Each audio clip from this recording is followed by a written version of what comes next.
ಈಗ 36ನೇ ದಿನ ವಯಸ್ಸು.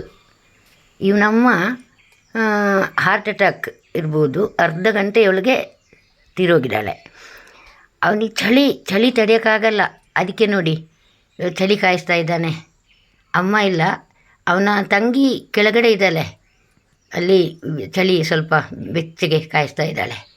ಪಾಪ ಅನಿಸುತ್ತೆ, ಯಾಕಂದರೆ ಅಮ್ಮ ಇಲ್ಲ, ಇಲ್ಲಾಂದರೆ ಅಮ್ಮನ ಜೊತೆ ಬೆಚ್ಚಗೆ ಮಲ್ಕೋತಿದ್ದ. ಇಷ್ಟು ಬೇಗನೆ ಅಮ್ಮನ್ನು ಕಳ್ಕೊಂಡು ನೋಡಿ ಈಗ ಎಷ್ಟೊಂದು ಡಲ್ಲಾಗಿದ್ದಾನೆ. ಆದರೂ ನೋಡಿ ಅವನಿಗೆ ಬಿಸಿ ಅಂತಲೂ ಭಯ ಆಗಲ್ಲ, ಸ್ವಲ್ಪ ಆಚೆನೇ ಹತ್ರನೇ ಹೋಗಿ ಚಳಿ ಕಾಯಿಸ್ತಿದ್ದಾನೆ.